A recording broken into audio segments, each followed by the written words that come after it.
अगर हिंदू धर्म में दलितों के सच में बराबरी की जगह मिली होती तो आज लाखों लोग ईसाई धर्म और बौद्ध धर्म अपनाने को मजबूर नहीं होते।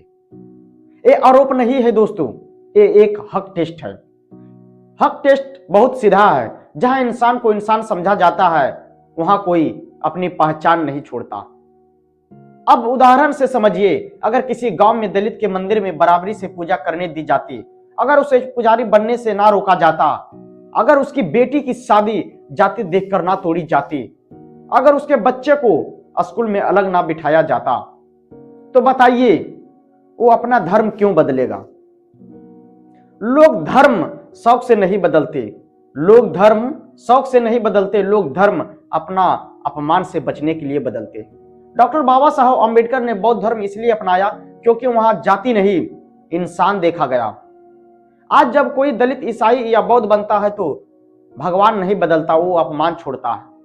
अब इसी सच्चाई से एक और बड़ा सवाल जुड़ता है। एक तरफ देश के यशस्वी प्रधानमंत्री खुद क्रिसमस डे मनाते हैं, ईसाई समुदाय के साथ बैठते हैं, केक काटते हैं, दुनिया को संदेश देते हैं कि भारत सभी धर्मों का सम्मान करता है। लेकिन उसी देश में उसी समय कुछ लोग जो खुद को प्रधानमंत्री का समर्थक बताते हैं, अपने ही देश के ईसाइयों को डराते हैं, चर्च पर सवाल उठाते हैं, क्रिसमस मनाने पर आपत्ति करते हैं और गॉड पर विश्वास करने वालों को संदेह की नजर से देखते हैं।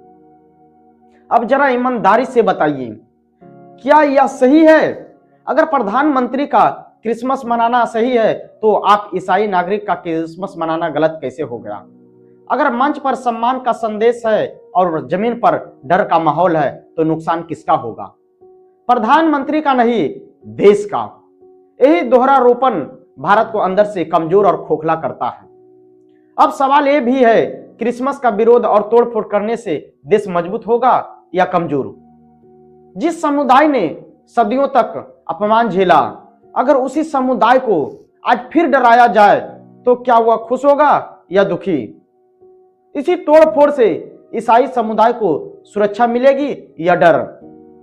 और अगर डर मिलेगा तो वो डर सीधे सीधे लोकतंत्र पर हमला है।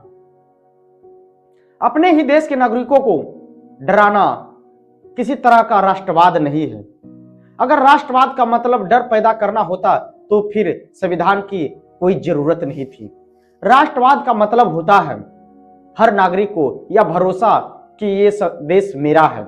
लेकिन जब कुछ लोग तय करने लगे कि कौन सच्चा भारतीय और कौन नहीं, तब समझ लीजिए देश कमजोर हो रहा है। अपने ही देश को अंदर से कमजोर करना कैसा देश प्रेम है? और आखिरी सवाल, क्या लोकतंत्र को कमजोर करना देश को कमजोर करना नहीं है? अगर आज अल्पसंख्यक डर में है तो कल कोई और होगा, क्योंकि नफरत कभी एक दरवाजे पर नहीं रुकती। भारत की असली ताकत एक धर्म नहीं, संविधान है। अगर हिंदू धर्म में बराबरी सच में जमीन पर लागू होती तो धर्म परिवर्तन आज मुद्दा ही नहीं होता।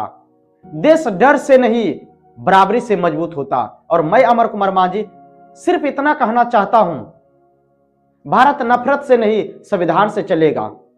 जय संविधान, जय इंसानियत, जय भारत। बहुजन से जुड़े हर खबर पाने के लिए दलित आवाज नंबर 1 चैनल को सब्सक्राइब करें।